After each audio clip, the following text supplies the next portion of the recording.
Many of us spend our whole life in search of purpose, desperately seeking meaningful ways to make a difference in the world with the short amount of time we are given.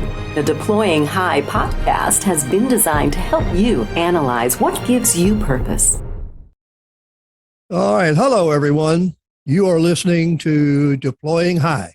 I am your host, Chief Gene Saunders. I'm the founder and CEO of Project Lifesaver International. Today, I am very fortunate to have a wonderful guest. She's been known in the Alzheimer's field for some time, known as an expert. I first heard about her several years ago, and I heard the name quite often. Finally, I was able to talk with her and even do a guest appearance on her podcast. I think she's probably one of the most knowledgeable people in the field. And I feel that we are very fortunate to have her here today on our Deploying High. So I'd like to introduce you to our very special guest, Miss Lori LeBay. Hi, Lori. Hi, Gene. I am so excited to be with you, Chief. I know this is going to be a lot of fun. So thank you for having me on. I think it is. I had a lot of fun on your podcast. So, so we're going to wing it. We're going to go with it. So let me ask you the very first question. Who is Lori LeBay? Where did she come from? How did she get to where she is? And you can run as long as you want. Okay. Well, I'm just a gal from Minnesota, in the middle of the country here, who's always had a heart for the underdog since I was really little. Grew up in a family that was very close, strong family values, help your community out, those types of things. And I'm 62, so I was also a little girl brought up to, really take care of family. I mean, that was what we did. The gals took care of the inside of the house, the guys took care of the outside of the house, and that's kind of how it worked. And and I was always very interested and had a really strong connection with seniors in my life, especially the women. I had a family that was very different. I had 3 great aunts that were extremely different. One was just kind of like a little gypsy. One was always just kind of knitting. The other one was a businesswoman. And I remember thinking, nobody else has this kind of diversity in their family. And then I had my grandma and my mom. And I was just so fascinated at how they could be so extremely different and independent. And so I watched them really closely. And as I grew up, I was always connected with my elders. And, I went to high school and went to college, which I never finished because I'm a hands-on type girl. And I just kind of got bored in college. And I'm like, I got to get out there and I have to start doing something with these skills that I'm learning, thinking that I would finish. And then once I landed in the real world, I just kind of kept working my way up. And I started out, with little jobs and then landed in healthcare, working with developmentally disabled. And I did that for about 10 years. And I always kind of had this, I guess my daughter would say I still do have this stubborn streak in me, but I always wanted to feel purposeful and I didn't want to be a clog in the wheel. So with my first real full-time job, working with developmentally disabled, I'll never forget, we got bought out and we had to reapply for our jobs. And the first day, under our new administration, the executive director was actually on vacation. So the owner came in and he chose to fire 2 people that first day. And all the staff was really upset with him, myself included. And I remember going into his office and asking to talk. And he was sitting there smoking a cigar with his feet up on his desk, just kind of lounging. And I asked if I could speak with him. He said, sure. And I shut the door and he's like, well, this seems serious. And I said, well, it might not be to you, but it is to me. And he said, well, what's on your mind? And I said, you had no right to fire those 2 people. He just kind of stood up straight like, hey, lady, I own this place. And he said, what do you mean? They weren't doing their job. And I said, you had no right to fire 2 people without telling them the rules are changing. And I said, if this is how you're going to run your place, I don't want to be here. And I can pretty much guarantee you most of your staff are going to walk out. And he just looked at me and he paused for a while and he said, well, do you think you can do a better job? And I said, well, I know I can do a heck of a lot better job than that. And that's how I entered management. And when the executive director came back, she was one that I would go to about every 6 months. And I would say, I'm a clog in the wheel. And she's like, well, Lori, what do you mean? And I said, I'm a clog in the wheel. I said, staff have gained the skills, and now I just look like I'm micromanaging them. They need to have the authority with the responsibility. And this shouldn't be part of my job anymore. They're totally capable of doing this. And she would always say to me, well, do you see anything else that needs fixing? And so I ended up being a jack of all trades. And so when I left the company like 3 years later, they had to hire 3 different positions to fill because I just kind of moved around. But that's always kind of been my philosophy, is to make things better, and to be able to improve them and hopefully not get in the way, and really assess it kind of from, a high angle of what's really going on, and take everyone's position seriously and figure out, how do we make this work?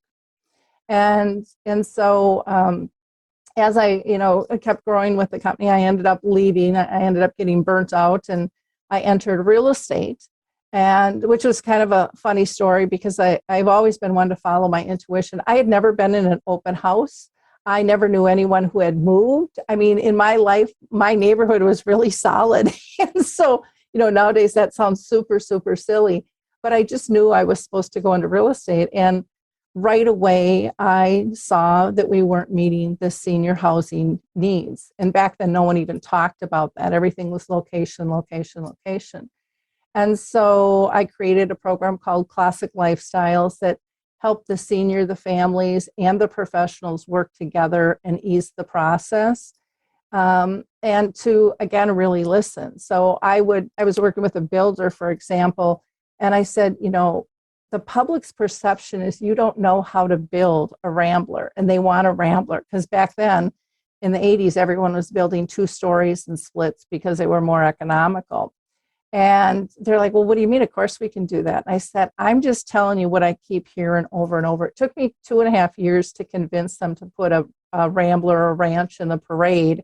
And we were just mobbed. And by no means was it perfect, but by the next parade, I think there was like 21 ramblers in the parade of homes up here in Minnesota.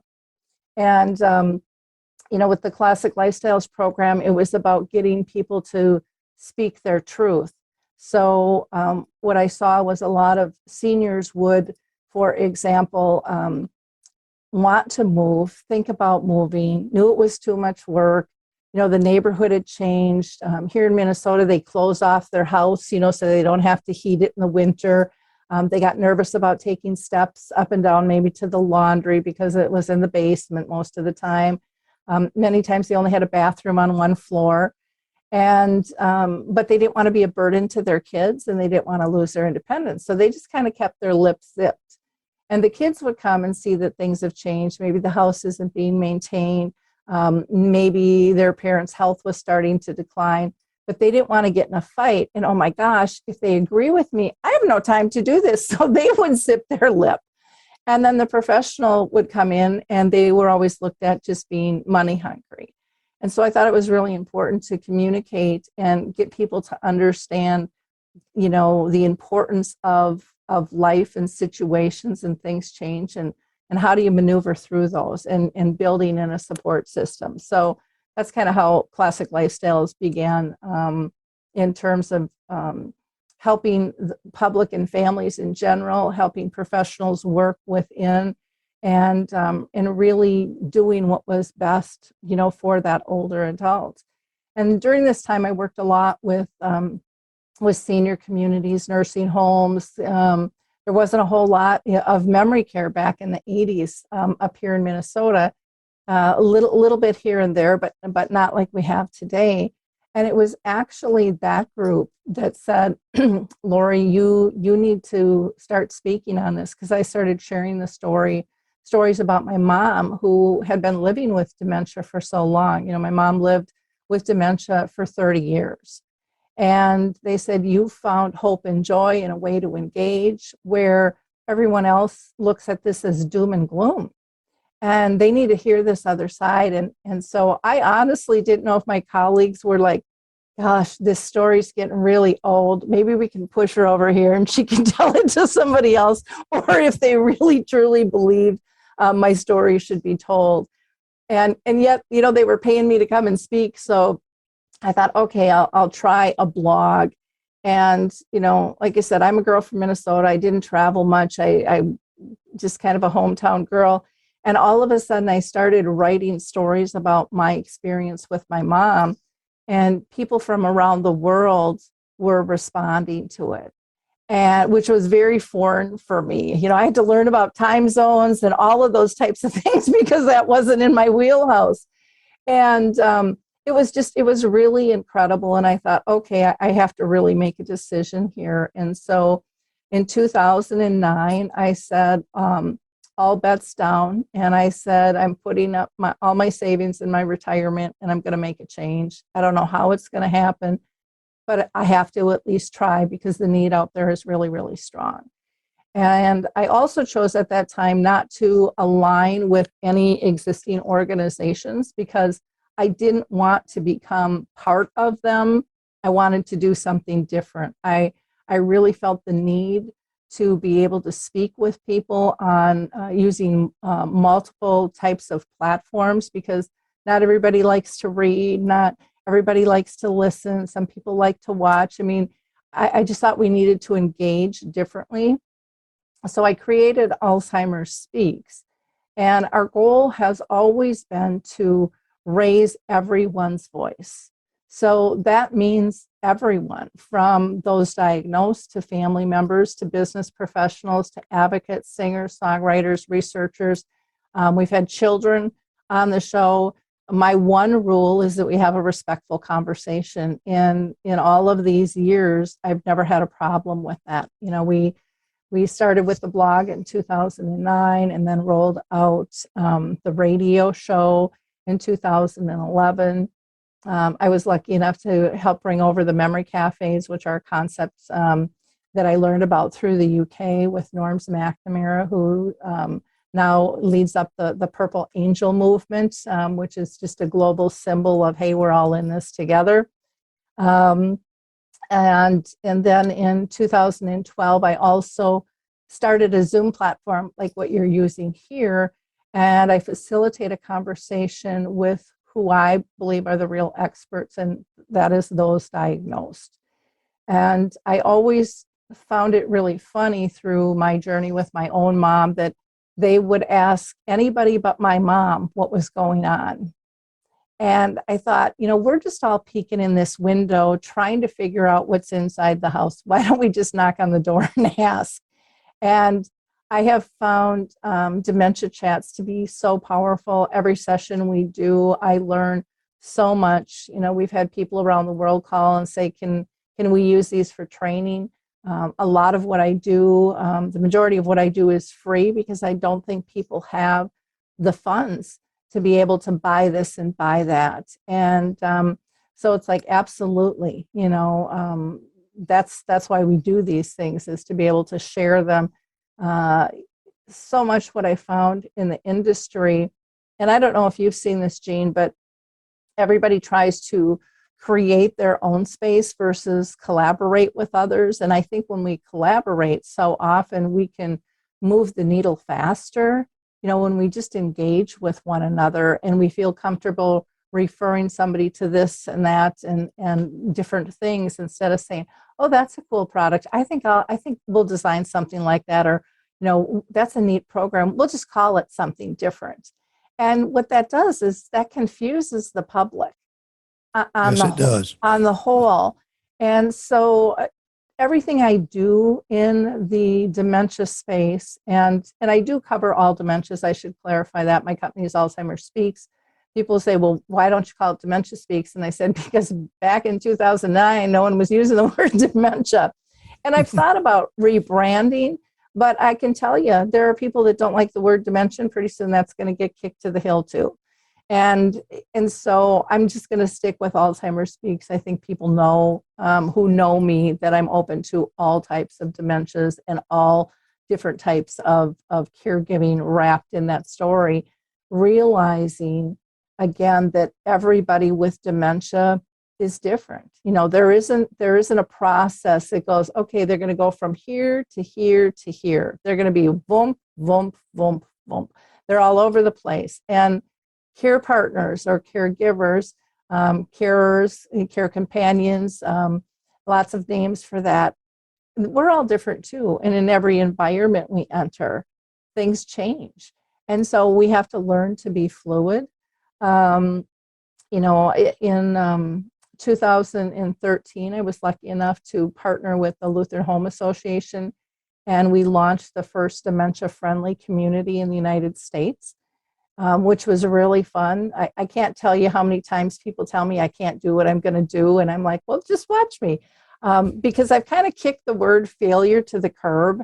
And I just feel like, hey, it's a learning experience. And if I can sleep better at night, I'm going to do it. I'm going to try. I mean, the worst is it's not going to work the way I thought. And then you tweak it.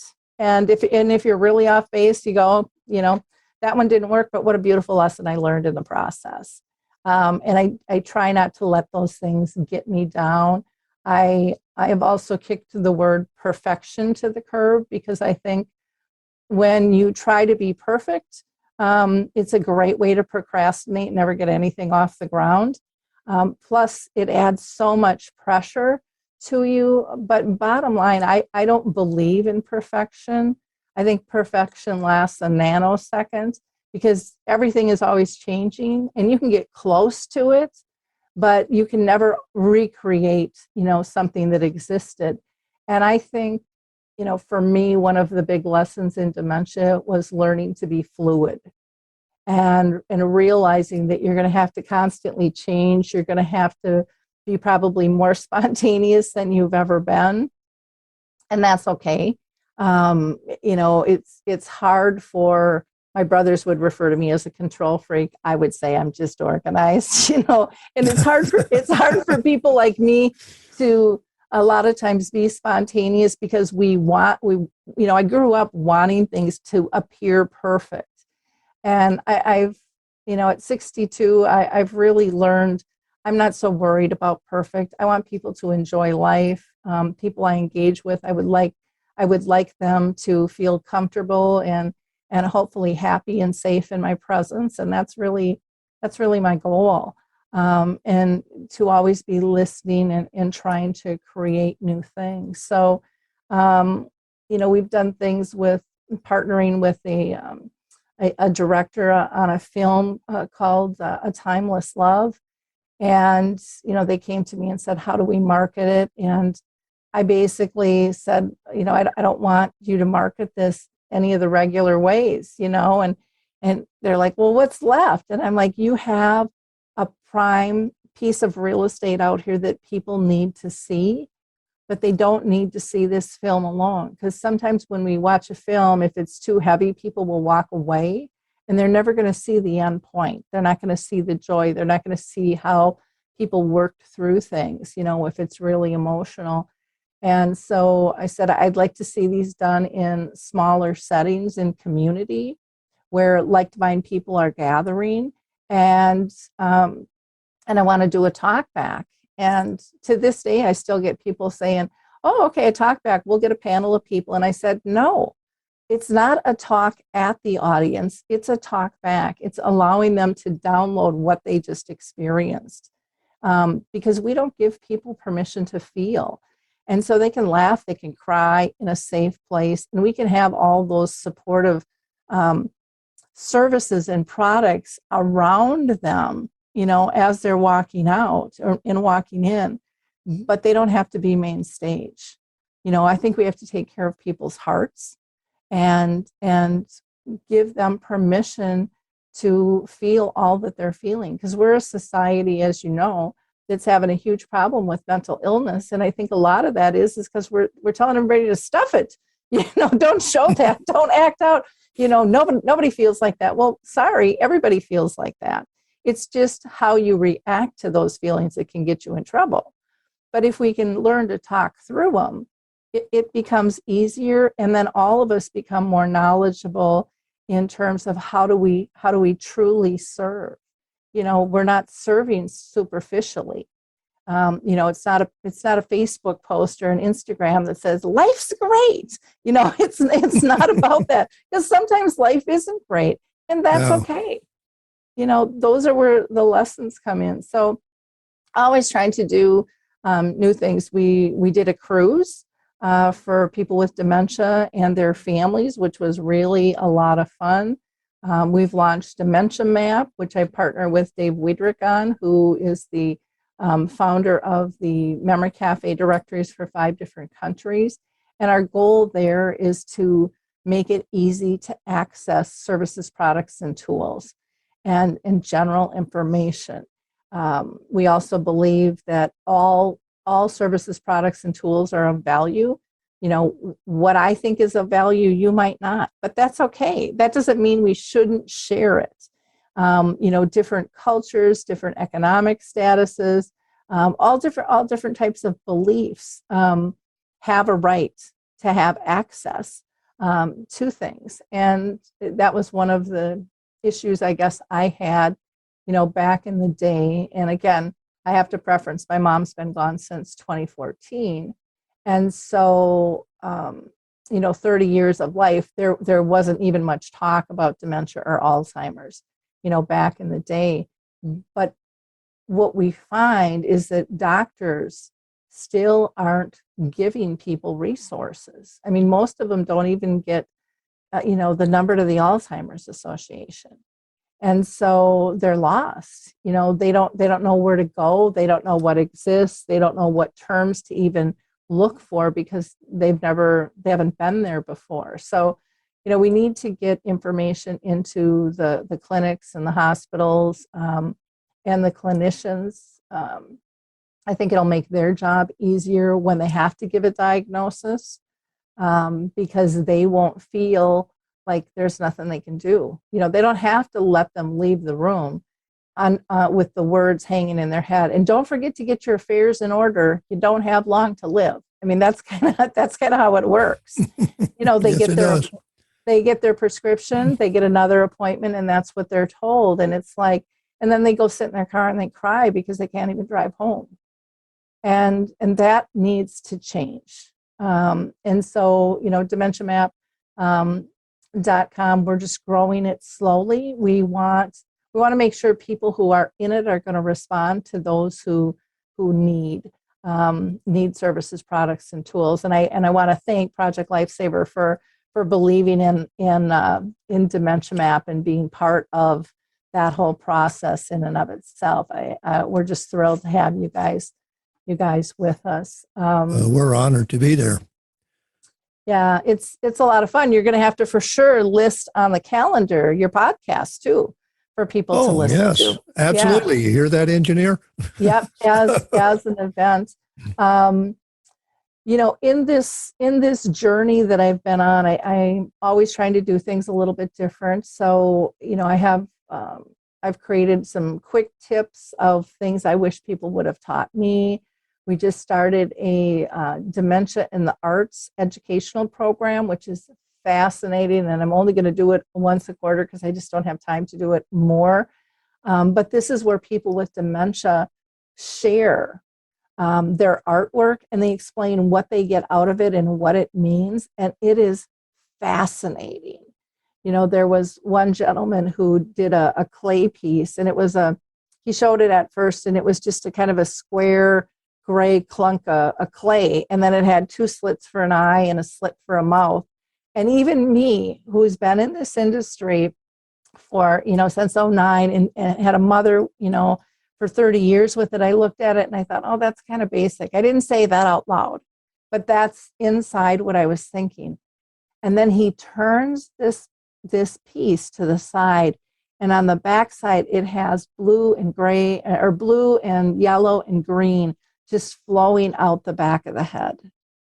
And he said, you see, the front I really don't have a lot of emotion anymore. So you don't see me smile or cry or react. I'm just kind of plain. He said, but the backside is all of my memories just floating away uncontrollably. And it was, to me, it was so profound in terms of what he was feeling. We've had people who shared their masks where they have, they'll take like a white mask and they'll paint the outside, and then some even paint the inside and go, this is how I want you to see me, but this is on the inside what I'm really feeling like. Some of them should be commissioned for their work. It's just absolutely gorgeous. But, there's so much that people with dementia can still participate in. We just have to give them a chance. And people go, well, they were never an artist. Well, a lot of us are never artists because we're worried about what everyone else is thinking about what we're doing and how they're judging us. And So as true. dementia progresses, that portion of thought has left the building. So they don't really care. And so they can just get creative and be in the moment and kind of calm their soul and things. So, it's a fun space to be in. We've got a group that's working on travel here in Roseville and is working internationally on working with the TSA and so forth. And that's something I should hook you up with too, in terms of people getting lost in the airports and things like that. They do. And in fact, we did a dementia cruise with another organization, and we proved that we could locate a person on an ocean liner with all that metal around. So, we're hoping to convince some of these cruise lines, because we have found that people get lost on the ships. Yep. And they have to mobilize the whole crew, and they look and look and look. And sometimes it takes a long time to cover that whole ship. Not to interrupt you, Lori, but just listening to you, some of the things you have said have just been so profound. And in talking to people that have come the same route, it seems like a lot of the experiences parallel. For yours, people telling you that it won't work, that it was crazy, that parallels with exactly what happened to us at Project Lifesaver. I don't know how many people told me that I was crazy. This was the dumbest thing they'd ever heard. Nobody would ever sponsor it. What do you think you're going to prove by doing this? And my answer was, well, I'm going to prove we can find somebody before tragedy happens. And we're not going to have 100 or 200 people out there for hours and hours and hours to do it. And then the other part of what you were saying about dealing with the elderly, I experienced that with my parents and my wife's parents. And it just brought back memories as you were talking about how I would go over there and I would see that this is not the way it used to be. Things are changing, and I need to start paying attention to it. And then I almost felt like it was a role reversal. I was the child at one time, but now I am not the child. I am going to have to, in a sense, take charge, and I'm going to have to guide them through this. Just a short story. My mother, when my father passed away with cancer, she was living in the house by herself. Well, I could tell that this house was more than she could handle, and it was deteriorating. So it came to the point that I had to insist, and even almost not physically, but I had to insist and demand that she move into an assisted living home. And that I felt bad about having to do that, but there was nobody there within 45 minutes to take care, because I lived all the way on the other side of the city, which took about 45 minutes for me to get there if anything happened. The great thing about it was, about 5 months after she moved into this assisted living, she thanked me. She said it was the best thing that could have happened to her. Well, that made me feel good, but it was still this process that you have to go through, and you have to pay attention to it. And you're right. How many of these people are out there that don't have that? Like my wife was a tremendous help to my mother-in-law. If she had not been there, who would have helped her? And it's scary. It's very scary. But I just kind of wanted to bring that to the forefront, that what you're saying it has such impact, and it's very apparent that you are very knowledgeable and you know what you're talking about. And I've always gone by the saying, and I'm sure you've heard it. You can talk the talk, but can you walk the walk? Well, very evidently, you can walk the walk and have done so. And we should be thankful for people like you that step forward. And that's not even to mention your leadership abilities. What you did at the firm or organization you were working at, that took guts. I mean, it took a lot of guts. And to walk in there and say that, that was leadership. And leadership I don't believe leadership can be learned. I believe it can be honed. I really do, but I don't think it's learned. It's something inside of you that says, I'm stepping out. I'm going to step out and I'm going to do this. And damn the torpedoes, as they say, full speed ahead. So, but anyway, I just wanted to say, and let me do this if you don't mind. Hi, everybody. You're listening to Deploying High. I am your host, Chief Gene Saunders, founder and CEO of Project Lifesaver International. If you have not subscribed yet, please do so, because we have such wonderful guests, such as the one I am talking to today, Miss Lori LeBay. Lori, I'm sorry I had to interrupt you, but please continue.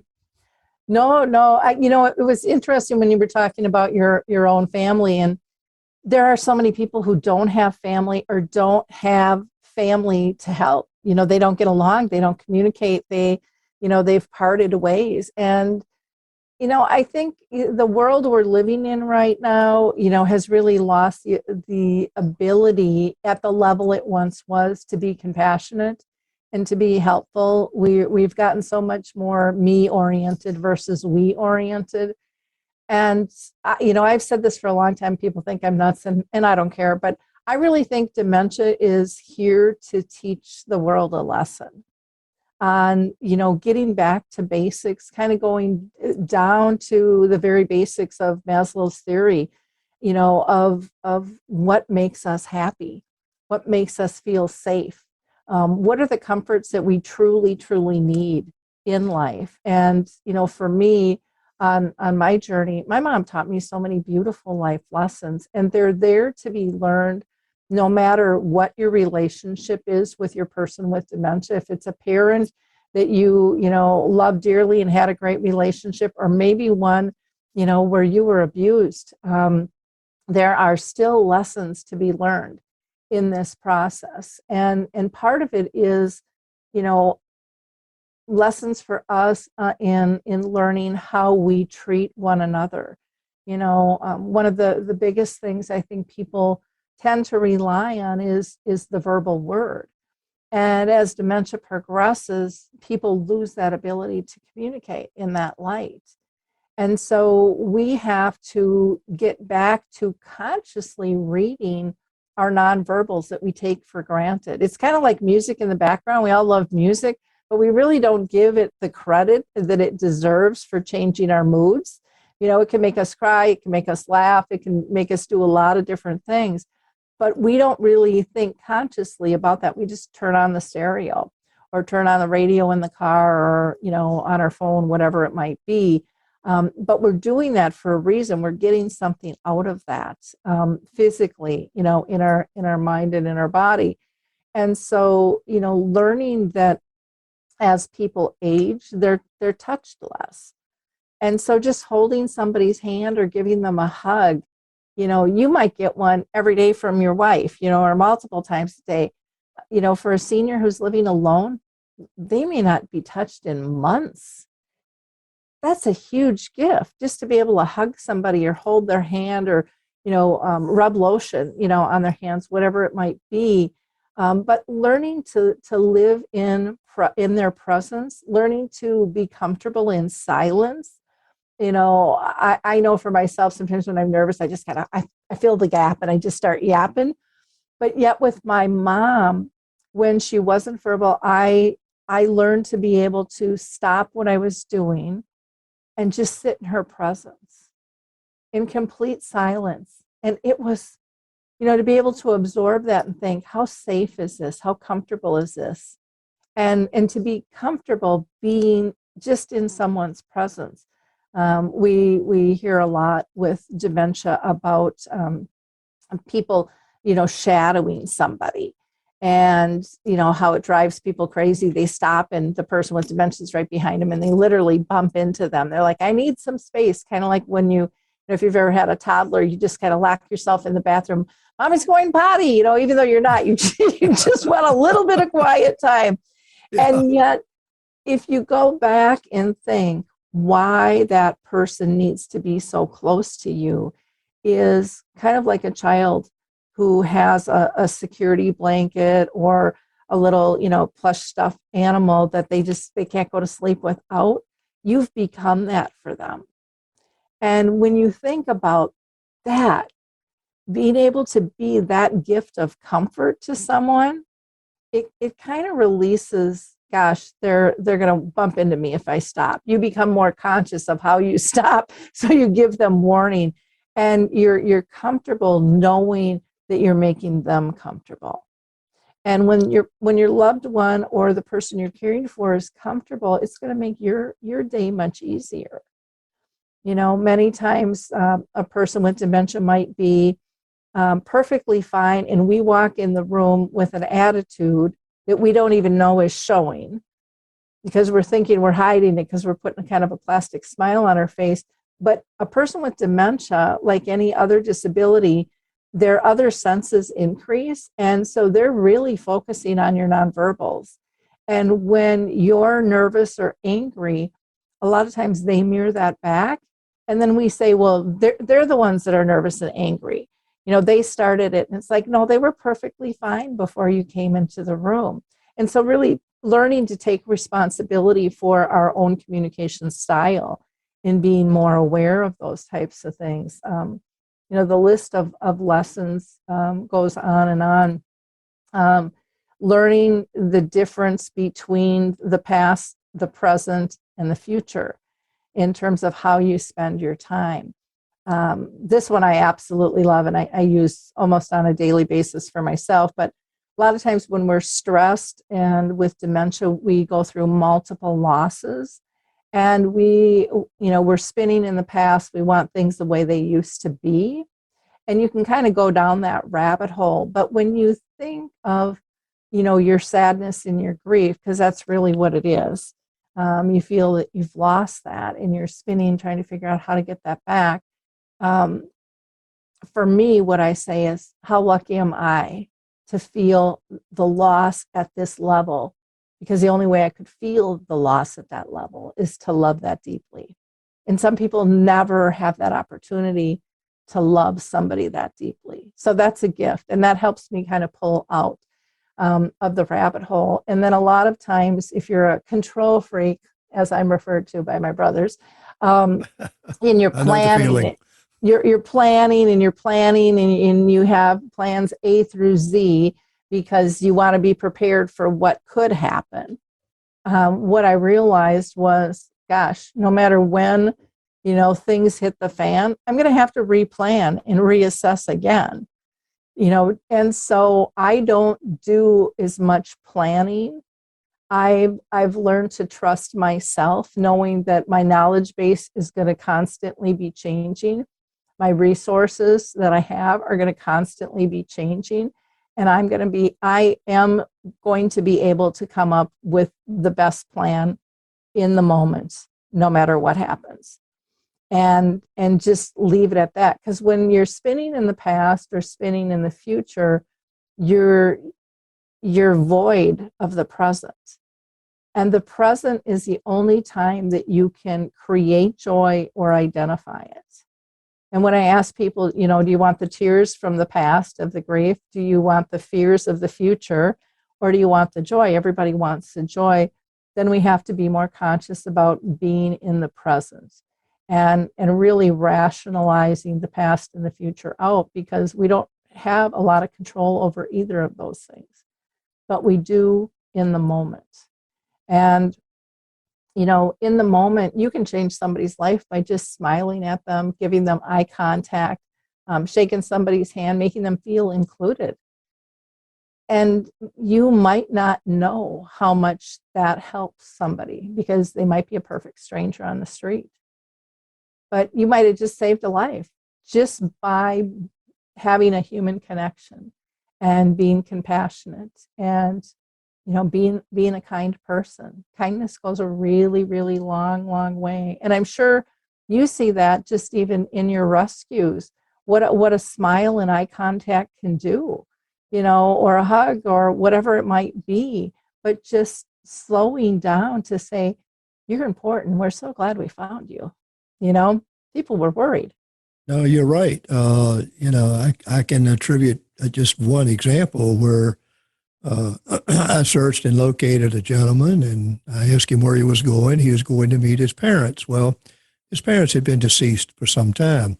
Mm-hmm. And I said, well, how about me giving you a ride? He says, well, no, I don't think so. I said, well, I'll tell you what, I'm hungry. Are you hungry? Yeah, I'm hungry. I said, well, I'll tell you what, let's go get a sandwich, and then we'll discuss how we can get you to your parents. And well, by the time we finished the sandwich and talked, about things that I had no idea what he was talking about, but just listening, he had forgotten all about what his mission was at that time. And I was able to, safely get him back into the assisted living home. But you're right. This is one of the things we try to tell the officers when we train them. These people have not lost being a human being. Mm-hmm. They have not lost. They're not dumb. They're not. They feel, they rationalize, maybe not the same way we do. Maybe they're somewhere else or trying to go somewhere else. And you have to just treat them with the respect that you would want to be treated with and give them that human contact. Mm-hmm. I know my mother-in-law had Parkinson's, which I know you're familiar with because it has dementia to it.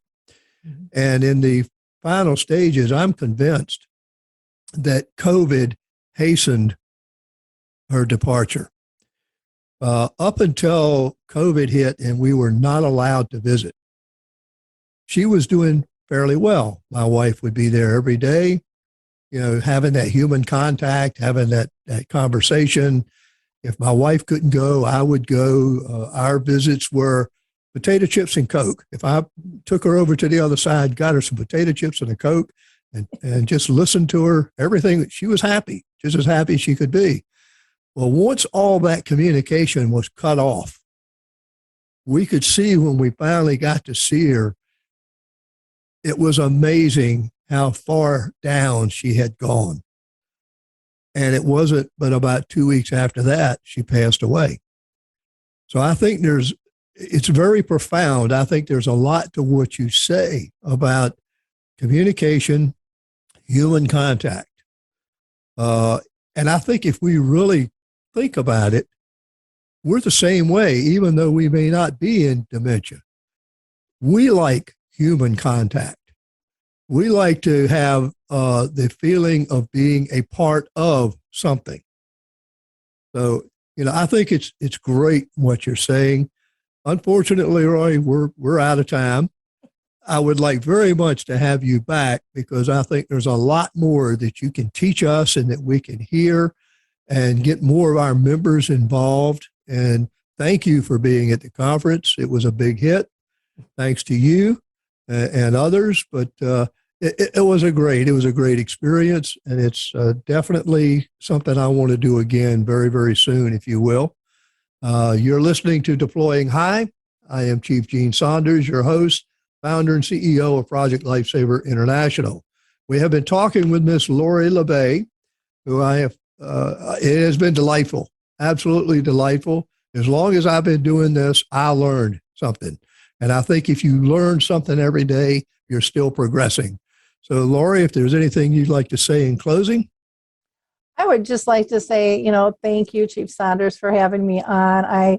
As you can tell, I love what I do, just like you love what you do. And I think when you have passion to change, you can change the world in big and little ways. You don't have to step into something the way I did or the way the chief did, but you can impact not only your life, but others' lives by doing what you feel is right and use your skill set. All of us are needed to make the world a better place. So never forget that and believe in yourself. So true. Thank you, Lori, and we look forward to seeing you again very soon. Thank you. Bye-bye. You've been listening to Deploying High. If you have not subscribed, please do so, because we have some tremendous guests like Miss Lori LeVay and others who I feel we can learn a lot of life's lessons. Thank you and have a great day. Thanks for listening to this episode of the Deploying High podcast with Chief Gene Saunders, brought to you by Project Lifesaver International. Deploying High would like to thank all of our supporters across the country and around the world. If you'd like to help support the podcast, please subscribe to our channel, make a donation, and don't forget to tell a friend about us. All proceeds from the Deploying High podcast go to support Project Lifesaver International, online at projectlifesaver.org, the original 501c3 nonprofit organization.